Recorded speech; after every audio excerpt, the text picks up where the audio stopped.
Heavy raindrops drummed against the windows, creating an ominous rhythm in the darkness of the apartment. Latoya Delacroix sat on the edge of her bed, draped in a silk robe the color of burgundy wine. Her dark fingers, with their impeccable manicure and heavy gold ruby ring, tapped nervously on her hip. 65 years reflected in every wrinkle of her face, but years of experience gave her a nobility and stature that even anxiety and tension could not hide. Darius Washington emerged from the bathroom, dressed only in dark slacks, with drops of water on his muscular torso. 25 years old. The age difference was so obvious it became almost grotesque.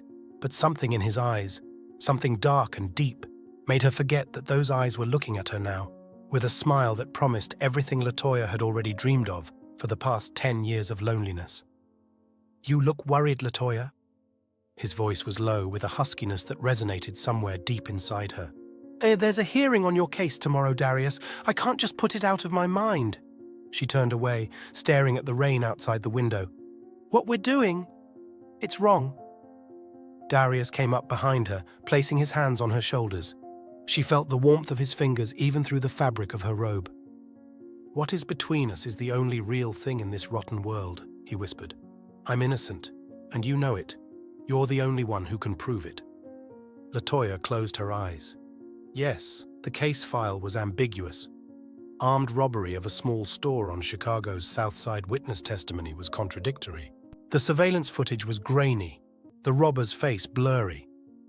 Darius claimed he was across town visiting his sick mother. No one could confirm it. The first time she'd seen him had been 2 months ago, when the case had come to her courtroom. Something about his proud posture, the way he held himself in the courtroom, had caught her attention. At the third hearing, their gazes met, and Latoya felt something she hadn't felt in a very long time: electricity, attraction, forbidden desire. She didn't know then that the feeling would lead her to disaster. "I need to review the case files." Latoya rose, pulling away from his touch. "I can't afford to look biased tomorrow." "You worry too much." Darius shrugged and collapsed onto the bed, spreading his arms. "No one will suspect a thing. I mean, you're the Iron Lady of Delacroix, the Cook County Supreme Court thug. You're respected. You're feared. Respect is a privilege. It can be lost in an instant." She looked at him sternly. 30 years of a flawless career can crumble because of one mistake. "Is love a mistake?" He raised an eyebrow, smiling the same smile that always disarmed her.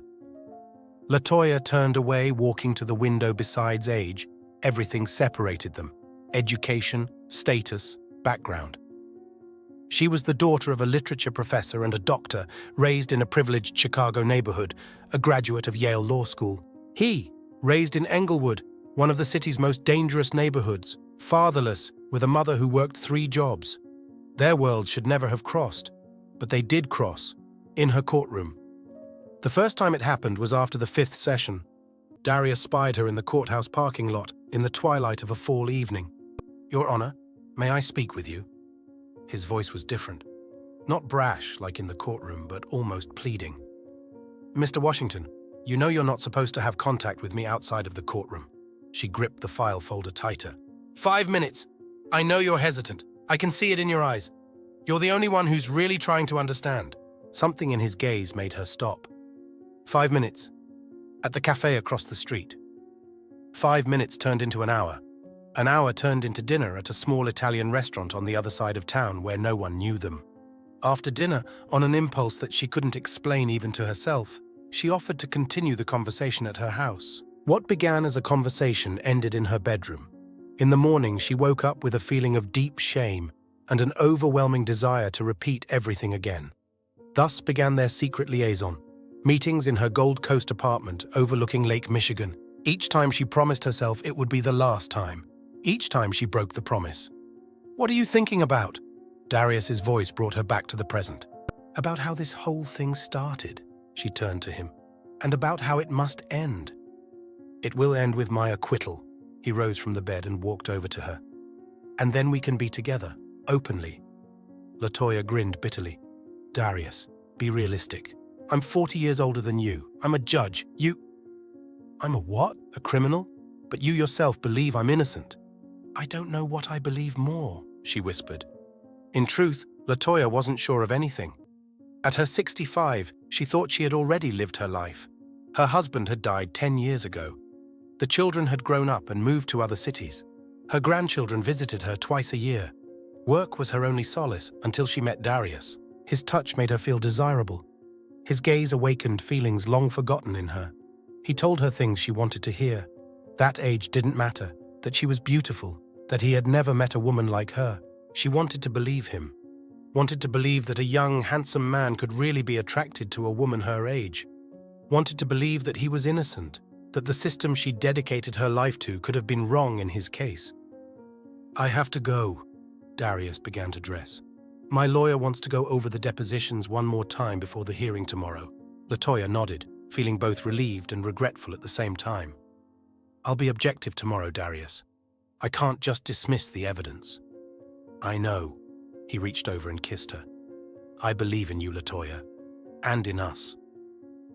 When the door closed behind him, LaToya sat on the edge of the bed and covered her face with her hands. Outside the window, the rain intensified, as if the sky was mourning her moral downfall. LaToya sat in the expensive Blue Star restaurant on the 47th floor of a skyscraper in downtown Chicago. Through the large panoramic windows, she had a view of Lake Michigan merging with the gray October sky. She tapped her fingernail nervously on her glass mineral water glass, glancing at her watch. Chanel was 15 minutes late, which was unusual for her. LaToya and Chanel Fremont had been friends for 30 years. They met at the Chicago Bar Association when both were just starting their careers. Since then, their friendship has gone through many trials. The ups and downs of their careers, Chanel's marriage and divorce, and the death of LaToya's husband. Chanel was the only person LaToya could trust unconditionally. "Sorry I'm late," Chanel appeared unexpectedly, attracting the attention of half the restaurant. In her 62 years, she remained a vibrant and charismatic woman with a mop of grey hair arranged in an elegant style. This new client is completely inept at finishing appointments on time. LaToya stood up to hug her friend. Chanel smelled of expensive perfume and the cigarettes she'd tried unsuccessfully to quit for the past 20 years. "You look terrible," Chanel stated blandly, looking LaToya over carefully. "What's wrong?" "The last time I saw you like this was when you were handling the Jackson case." The Jackson case had been the most difficult of LaToya's career. A serial killer trial that had lasted 6 months and ended in a death sentence. LaToya didn't sleep for weeks at the time. "I need to talk to you," LaToya said quietly, looking around to make sure no one was overhearing them. "I've made a terrible mistake, Chanel." Chanel frowned, making a sign to the waiter. "Double scotch, please," she turned to LaToya. "From the looks of you, this is serious." LaToya took a deep breath. She'd rehearsed this conversation all evening, but now that the moment had arrived, the words stuck in her throat. "I'm sleeping with the defendant," she finally squeezed out. "The Washington case." Chanel froze with the glass in her hand before it reached her lips. Her eyes widened with shock. "You what?" "I know it sounds crazy," LaToya spoke quickly, afraid if she stopped, she wouldn't be able to continue. "I didn't plan this. It just happened." Chanel slowly set her glass down on the table, her hands shaking slightly. "LaToya, do you realize what you've done? You're a judge, for God's sake. This isn't just a breach of professional ethics, it's a crime, I know." LaToya interrupted her. "I could lose everything, my position, my pension, my reputation. I could even go to jail. Not to mention jeopardizing your entire case." Chanel shook her head. "If this gets out, Washington could appeal, even if he's found guilty. You're giving him carte blanche to go free." "I think he's innocent," LaToya said quietly. Chanel snorted, sipping her scotch. "Of course you think that. You're sleeping with him. LaToya, wake up, that boy is half your age. He's using you. You don't know him." LaToya felt anger rising inside. "He's not what you think he is." "Do you know?" Chanel leaned closer. "How long have you two been together? A month? 2? Have you checked his history? Do you know he's not lying to you?" LaToya looked away. She hadn't checked. She believed Darius when he told her about his childhood, about his sick mother, about his struggle to get an education. Believed him when he said he was in the wrong place at the wrong time, and that he'd been framed. "I'm a judge, Chanel. I know how to judge people." "You're a woman, LaToya, a woman in love. It blinds even the best of us." Chanel took another sip of scotch, looking at her friend with a mixture of pity and concern. "What are you going to do?" "I don't know," LaToya answered honestly. "I have to stop this, but I can't." "You have to recuse yourself," Chanel said firmly. "Chalk it up to a conflict of interest, personal circumstances, whatever, but you can't continue to prosecute this case." "If I recuse myself now, it will raise suspicion," LaToya objected. "The case is already out in the open. Everyone will wonder why I'm suddenly recusing myself from it." "Better suspicion than scandal," Chanel shook her head. "LaToya, please think about your career, about your reputation." LaToya knew her friend was right, but something inside her resisted. The thought of not seeing Darius again was unbearable. "I can't just leave him," she whispered. "You can't even hear yourself." Chanel took her hand. "Look at me. This isn't just an affair, LaToya. This could ruin your life. You're risking everything for a boy you barely know." LaToya wrenched her hand away. "I didn't ask you to judge me, Chanel. I asked for advice. And I'm giving it to you." Chanel looked concerned. "Stop this before it's too late." LaToya was silent, looking out the window at the grey sky over Chicago. Chanel sighed, finishing her scotch. "I love you, LaToya. You're my best friend. I don't want you to get hurt." "I know," LaToya smiled weakly. "Thank you for listening." But in the back of her mind, she already knew she wouldn't follow her friend's advice. Not now. Not when Darius had become the only thing that made her feel alive. That evening, LaToya sat in her office, reviewing Washington's case file. Crime scene photos, witness statements, expert reports, all of it lay before her, demanding the attention of a professional, not a woman in love. A knock on the door made her flinch. "Come in." She instinctively adjusted her glasses, as if that might hide her guilt. Marcus Taylor, the district attorney prosecuting the case against Darius, appeared in the doorway. A tall, trim man with short-cropped graying hair and shrewd eyes behind thin-rimmed glasses. "Judge Delacroix, you're up late tonight," he smiled as he entered the office. "I wanted to leave you with these documents. New evidence in the Washington case." LaToya tensed but kept a nonchalant expression on her face. "What kind of evidence exactly, Mr. Taylor?" "We've received the DNA results from the crime scene." Marcus placed a folder on the table. "And another witness is willing to testify. He claims he saw Washington near the store 15 minutes before the robbery." LaToya felt her heart race.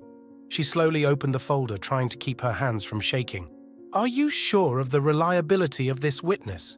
He's a member of the community, a respected man." Marcus looked at her with mild surprise. "No reason to lie. Witness testimony isn't always reliable, Mr. Taylor." LaToya held his gaze. "People can make mistakes." "Of course, Your Honor," Marcus nodded. "But when combined with the other evidence, it makes for a pretty convincing picture." LaToya was silent, leafing through the documents. Indeed, the new evidence looked convincing. The DNA trace on the store counter matched Darius's profile. A witness was willing to swear he'd seen him near the crime scene at the time Darius said he was on the other side of town. "Is something wrong, Your Honor?" Marcus Taylor watched her curiously. "No, nothing's wrong." LaToya closed the folder. "Just tired, long day." "You don't seem particularly impartial in this case," Marcus remarked cautiously. LaToya flinched, but quickly pulled herself together. "What do you mean, Mr. Taylor?" "At the last meeting, you asked the defense some leading questions." Marcus shrugged. "That's not like you, Your Honor. You're usually ruthless on both sides." "I just want to make sure justice is served." LaToya smiled dryly. "And to do that, you need to consider all sides of the case."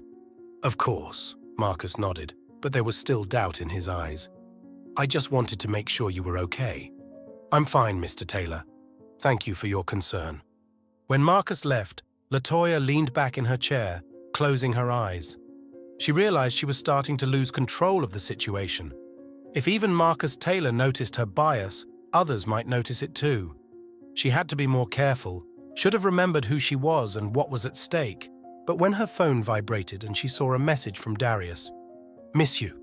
See you tonight?" all her decisions crumbled like a house of cards. It was 3 in the morning when LaToya woke up thirsty, Darius sleeping peacefully beside her, his naked body only half covered by a silk sheet. Moonlight streamed through the loose curtains, painting silvery streaks across the dark skin of his back. She got out of bed carefully, trying not to wake him. Putting on her robe, LaToya went to the kitchen. The old parquet creaked under her feet, but Darius didn't move.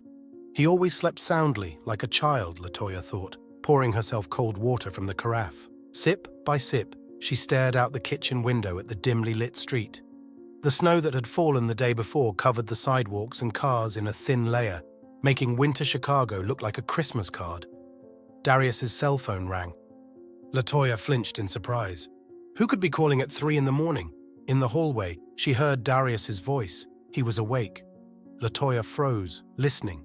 He spoke softly, but in the silence of the night, the words were clearly audible. "I told you not to call that number." His voice sounded irritated. "She might see." A pause. Latoya stood motionless, out of breath. "I know what I'm doing. Don't worry. Everything is going according to plan. It's in my pocket." Another pause. Latoya leaned against the wall, feeling her knees grow weak. "She's a silly old woman. I'll dump her as soon as the hearing is over. The main thing is to get her the sentence she wants. Yes, I know what I'm saying. She's in love like a schoolgirl. Don't worry, just a couple more weeks and it'll be over." Latoya clamped her hand over her mouth to keep from making a sound. Every word hit like a slap in the face. Stupid old woman. Will use. Dumped. She heard Darius laugh, a quiet, mocking laugh that sent a chill down her spine. "All right, I've got to go. She might hear." Latoya had barely made it back to the kitchen when she heard the sound of footsteps. "Can't sleep?" Darius appeared in the kitchen doorway, squinting sleepily. He was wearing only boxers, and now that Latoya was looking at him with new eyes, she saw not an attractive young man, but a predator, cynical and calculating. "Woke up thirsty," she managed to portray a calm smile. "Did the creaking of the floorboards wake you?" "Yes, I'm sensitive," he stretched, showing off a muscular body that had aroused her desire not so long ago, but now only disgust. "Let's go to bed." Darius held out his hand to her. "You have to get up early in the morning." Latoya nodded, accepting his hand. Every touch now felt false, poisoned with lies, but she couldn't show her pain, her rage. Not now. She had to think like a judge, not a betrayed woman. "Come," she smiled, hoping the smile didn't look as strained as it felt. Morning greeted Latoya with a headache and heaviness in her chest. She lay next to Darius, pretending to sleep until he left. Every time he touched her, kissing her goodbye, she forced herself not to flinch. Every time he said, "I love you," she forced herself to believe that the liar wasn't him, but her own ears. When the door closed behind him, Latoya got out of bed. In the bathroom, she stood under the scalding hot shower for a long time, as if trying to wash away Darius's touch, his lies, her naivety. She brushed her teeth with such force that her gums began to bleed. She looked at her reflection in the mirror, the wrinkles around her eyes, the sagging skin of her neck, the grey hair, and saw what Darius saw, a foolish old woman to be manipulated, 65 years old, 30 years of career, a reputation as an impartial, fair judge, all at stake for a fleeting illusion of love, because of a man to whom she meant nothing more than a tool to accomplish a goal. With trembling hands, Latoya opened the medicine cabinet and pulled out a vial of sedative. She swallowed the pill without drinking water, feeling the bitterness on her tongue. In the living room, she began gathering up Darius's things, the T-shirt forgotten on the back of the chair, the book on the coffee table, the phone charger. All of these items, which yesterday had pleased her with their presence because they were part of him, today only made her want to throw them out the window. Latoya stopped, holding his tank top in her hands. Darius's scent still emanated from it, a mixture of expensive cologne and his own, unique scent. A scent that had turned her head before, but now only caused her pain. She tossed the tank top into the trash, then changed her mind and pulled it back out. No way to let Darius know she knew anything. Not now. She had to think clearly, protect herself, protect her career. And the only way to do that was to act as if nothing had changed until she decided what to do next. In her office, Latoya opened the safe and pulled out Washington's case files, the same ones she'd looked through dozens of times, but now she was looking at them with the eyes of a judge, not a woman in love. Witness testimony that had seemed contradictory before seemed more coherent. The security footage, though grainy, did show a man very similar to Darius. DNA traces on the store counter matching his profile. A new witness willing to swear he'd seen him near the crime scene at the time Darius said he was across town. Latoya remembered the story Darius had told her about his alibi. He'd said he'd visited his mother in the hospital, but no one could confirm it because he hadn't come during visiting hours, and the nurse who'd let him in no longer worked at that hospital. Now this story seemed so far-fetched that LaToya didn't understand how she could believe it. What about the sick mother? LaToya remembered Darius talking about her, the woman who had raised him alone, working 3 jobs, about the woman who was now battling cancer and needed expensive treatment. Did she even exist? Or was this part of his elaborate lie too? LaToya typed Darius's name into the search engine. Never before had she checked him out, trusted his words, trusted his eyes. Stupid, naive. The first few links were about a current case. Then came the social media profiles, which LaToya opened with a mixture of fear and disgust at herself. It was as if she was spying on her own lover. In the Instagram photos, Darius looked just as handsome and confident. Here he is at a party with friends. Here he is on the basketball court. Here he is at the gym, showing off his body. Nowhere was there a hint of a sick mother, of financial problems, of struggling to survive in a cruel world. On the contrary, Darius Washington looked like a carefree young man from a well-off family. His last Instagram post was from 3 days ago. Selfies with a beautiful young woman, their faces so close they could have kissed. The caption read, "My queen." LaToya's breath caught. Had he had a girlfriend all this time? Someone his own age, someone he could appear in public with, someone he could be proud of. And she, LaToya, had just been a tool? A convenient tool to manipulate the justice system?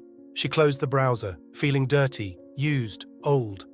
All these months she'd been living a lie, an illusion she'd created herself, believing that a young, handsome man could fall in love with a woman 40 years older than him, believing in his sincerity, in his innocence, letting him manipulate her, neglecting her professional responsibilities, risking her career, her reputation, everything she'd spent decades building. The phone rang, snapping LaToya out of her painful musings. It was Chanel. "Are you going to the meeting?" she asked without greeting. LaToya glanced at her watch. It was an hour before the meeting started, and she was still sitting in her pajamas, unprepared for a new day, let alone court. "Yes, of course." LaToya tried to make her voice sound normal. "You were crying." It wasn't a question. It was a statement. "No." LaToya touched her cheek and was surprised to find it damp with tears. She hadn't even noticed when she started crying. "What's wrong?" Chanel's voice softened. "It's because of him, isn't it?" "I can't talk about it right now." LaToya took a deep breath. "I'll be in court on time." The courtroom was crowded. Journalists, members of the public, relatives of the victims all, had come to watch another hearing in the Darius Washington case. The case has become notorious not only because of the personality of the accused, a young man with a seemingly impeccable reputation, but also because of the brutality of the crime. An armed robbery of a store ended in the severe injury of the clerk, an elderly man who was still hospitalized. LaToya Delacroix entered the courtroom with an impenetrable expression. Her long black robe seemed to further emphasize her straight posture and heavy gaze.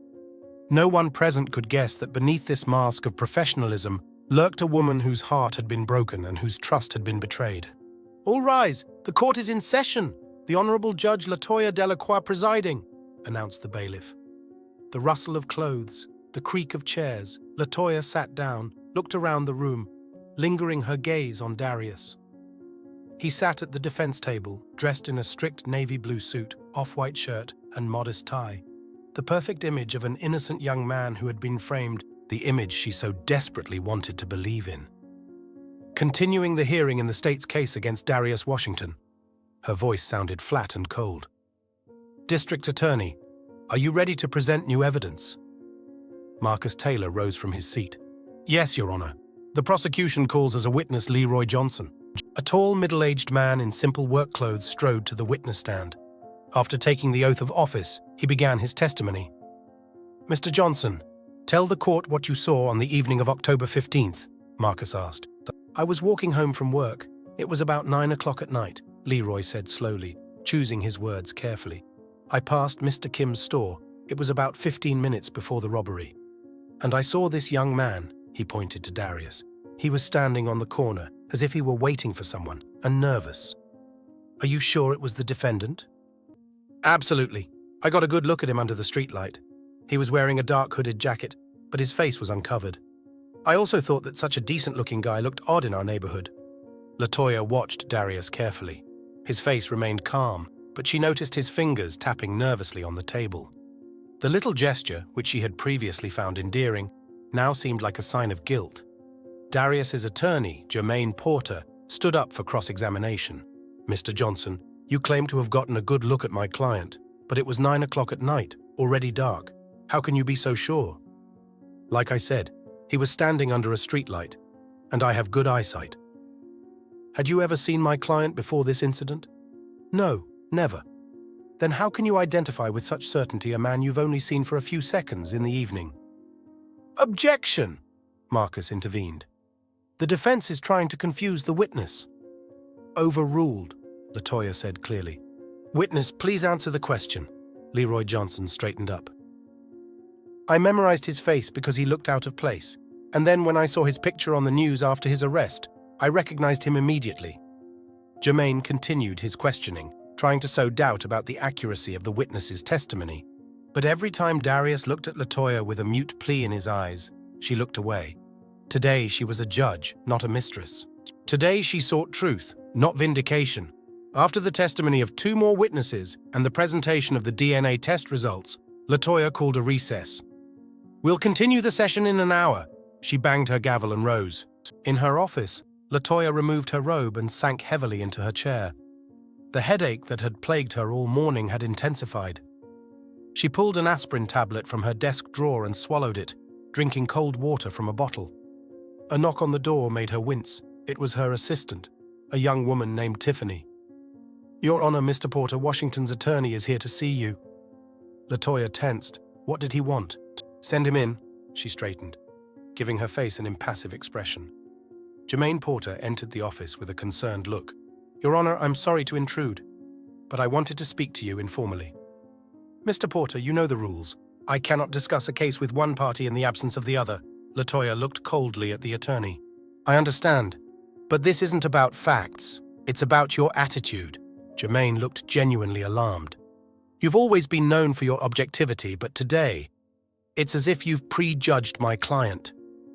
LaToya felt anger rising inside. "Mr. Porter, I will not allow you to question my objectivity. If you have a complaint about my handling of the case, file a formal complaint." "Your Honor, I meant no offense." Jermaine held up his hands in a conciliatory gesture. "But Darius has noticed a change in your attitude toward him, and he's worried that you believed false testimony." "Darius has noticed, not my client has noticed." That's odd wording for a lawyer. Did Darius really tell him about their relationship? Or was it just a harmless disclaimer? "Mr. Porter, I consider all evidence impartially. Now, if you don't mind, I need to prepare to continue the session." As the lawyer left, LaToya closed her eyes. Was Darius really worried? Or was this another manipulation? One thing she knew for sure was that her attitude had truly changed. She now saw the evidence in its true light, without the rose-colored glasses of love and trust.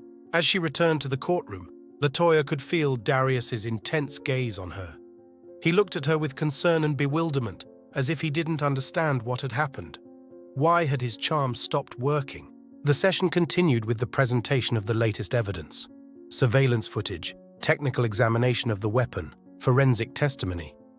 Everything pointed to Darius's guilt, and LaToya no longer looked for contradictions in the evidence. She saw them for what they were.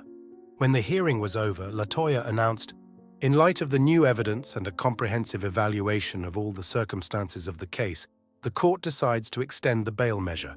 The next hearing will take place on Monday, where the parties' closing arguments will be presented. This session is hereby adjourned." Darius looked shocked. He leaned toward his attorney, whispering something fervently. Jermaine shook his head and then walked over to the prosecutor's table, where he entered into conversation with Marcus Taylor. LaToya gathered her papers and headed for the exit.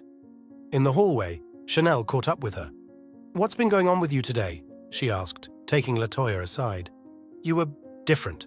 "I was a judge," LaToya replied simply. "Nothing more." "You learned something, didn't you?"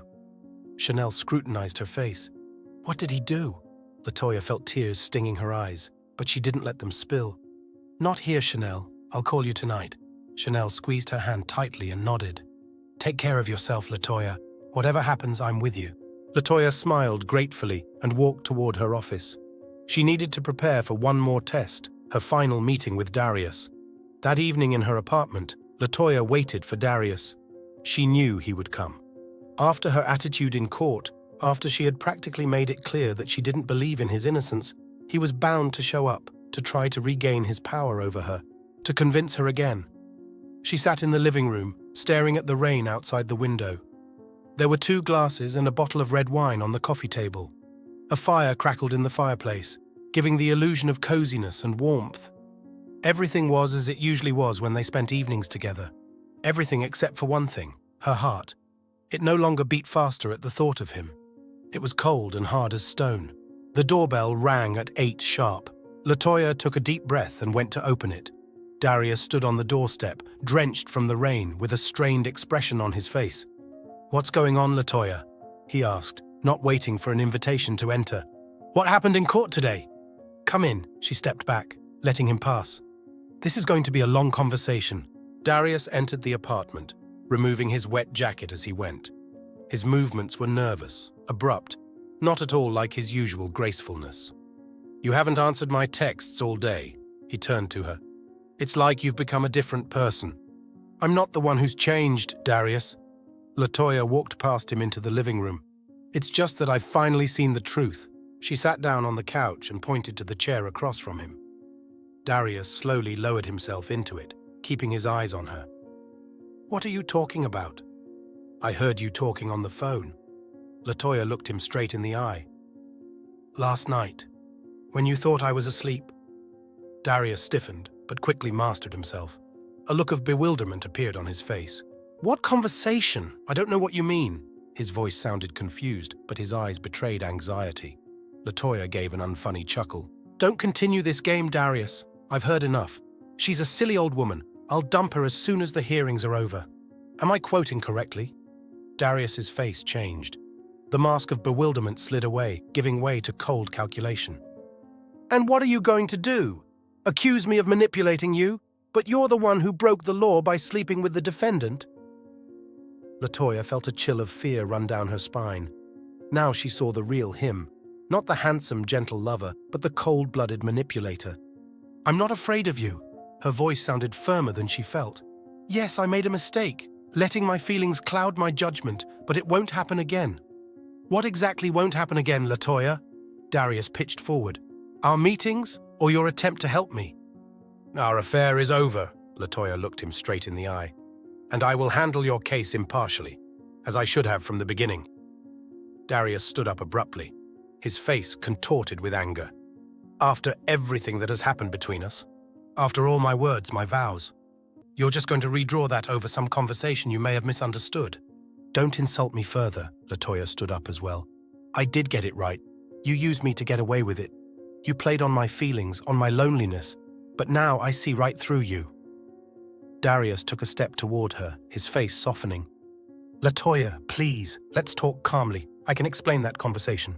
"There's nothing to explain." Latoya stepped back, increasing the distance between them. "I saw your Instagram, your queen. You had a girlfriend all this time, didn't you? And I was just a convenient tool." Something flashed in Darius's eyes. Surprise, fear, but he quickly mastered himself. "It's not what you think. That girl is just a friend. You're the one woman I love." "Love?" Latoya laughed bitterly. "You don't even know the meaning of the word.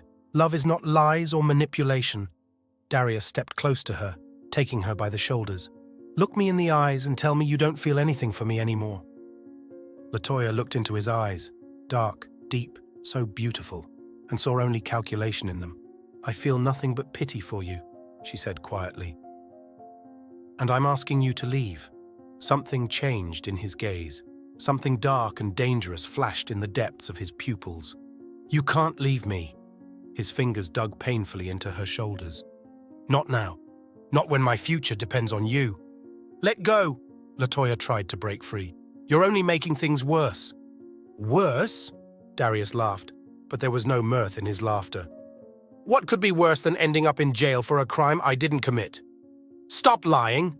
Latoya shouted. "I've seen the evidence. Your DNA at the crime scene, the witnesses who saw you there, you're guilty, Darius, and you know it. His face contorted with rage.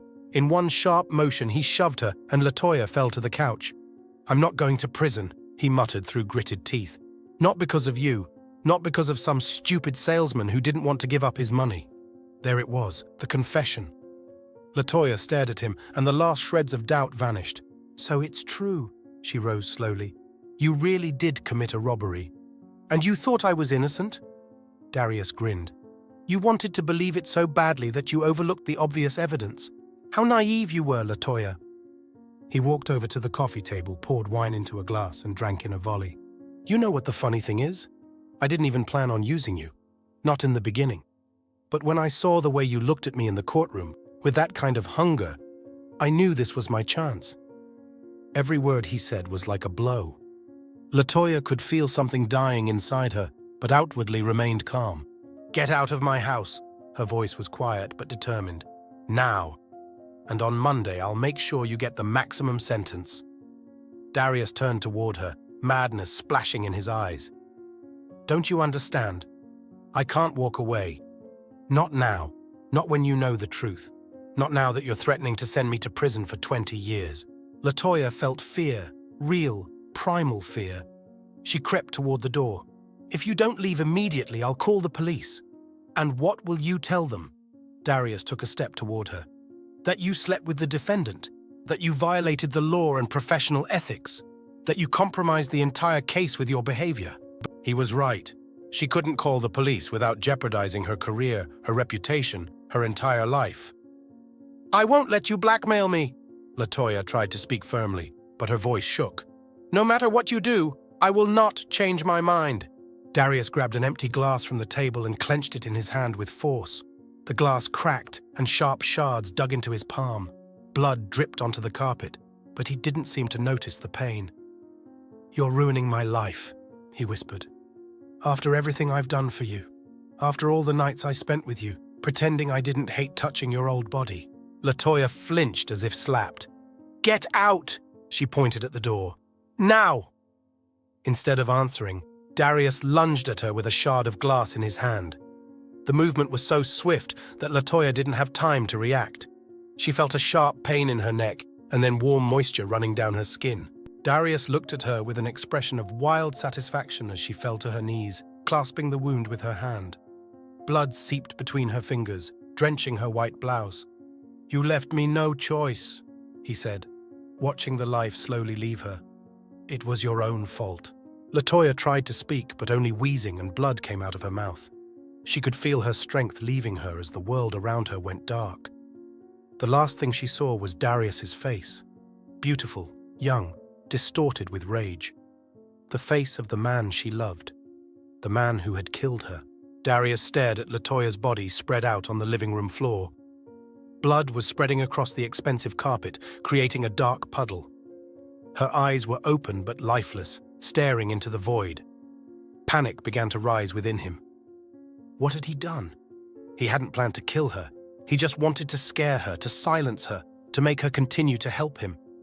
But now he was a killer. Darius looked around, trying to gather his thoughts. He had to cover his tracks, had to escape before anyone discovered the body. First, he took off his bloody shirt and threw it into the fireplace. The flames immediately engulfed the fabric, destroying the evidence. Then he made his way to the bathroom and washed his hands and face thoroughly, wiping away all traces of blood. In LaToya's bedroom, he found her wallet. Inside was some cash and plastic cards. He took the money. He would need the funds to escape. Then he returned to the living room and looked around for other clues. His gaze fell on LaToya's cell phone lying on the table. He picked it up, unlocked it, and checked the messages. There was a long conversation with Chanel. LaToya had told her friend about the overheard conversation, about her suspicions. It was bad. Very bad. Darius deleted those messages, hoping no one could recover them. Then he texted a quick message to Chanel from LaToya's phone. I'm sorry about the conversation today. I need to be alone. Talk to you Monday. That should have gotten him in shape, at least until the work week started. He'd be long gone by then. Darius looked around the apartment one more time, checking to see if he'd left any traces. Then he put on the clean jacket he always kept in Latoya's closet and headed for the door. On the threshold, he turned around, casting one last glance at the body of the woman who had loved him, who had trusted him, who he had used and killed. There was no remorse, only cold calculation and thoughts of his own salvation. Darius quietly closed the door behind him and disappeared into the night, leaving behind a pool of blood and a shattered life. The first rays of the winter sun were barely breaking through the clouds when Chanel Fremont stopped her car outside an elegant apartment complex on the Gold Coast. She had spent a sleepless night, unable to find peace after last night's short message from Latoya. Something about the message seemed wrong. Not like her friend's usual style, Chanel tried to call back, but Latoya's phone was off. 3 times already in her long career as a lawyer, Chanel had woken up with such an oppressive premonition, and each time it had been justified. She'd learned to trust her intuition. The doorman recognized her and nodded respectfully. Chanel was a frequent visitor here, a regular at Latoya's house. "Good morning, Mrs. Fremont. Judge Delacroix hasn't been out yet today." "Thank you, George. I'll go up to see her." In the elevator, Chanel tapped her foot nervously, looking at the floor numbers. 32, 33, 34. Why so slow? She pulled out her phone and checked her messages again. Nothing new from Latoya. In front of the apartment door, Chanel paused, then resolutely pressed the bell. Silence. She rang the bell again, then knocked. "Latoya, it's Chanel. Are you home?" No answer. Anxiety was building. Chanel pulled a key out of her purse. Latoya had once insisted her friend have access to her apartment in case of an emergency. "I'm 65, Chanel. Who knows when I might need help?" she said then with a bitter chuckle. Chanel turned the key in the lock and cautiously opened the door. "Latoya, it's me. I apologize for the intrusion, but I'm helpless." The words stuck in her throat. In the living room, right on the floor, lay Latoya. Her white blouse was soaked with dark red blood that had already dried to form a brown stain. Latoya's eyes were open but lifeless, staring up at the ceiling. "Oh God, no, no, no." Chanel rushed to her friend, falling to her knees beside the body. She knew it was too late, but she put trembling fingers to Latoya's neck anyway, searching for a pulse. The skin was cold to the touch. No pulse, no breathing. Chanel sat on the floor, unable to take her eyes off the face of the woman she'd known for over 30 years. Tears ran down her cheeks, dripping onto the expensive carpet already soaked with blood. Grief came over her like a heavy wave, flooding her mind. She wrapped her arms around Latoya's body, cradling it like a child, and howled softly in pain and rage.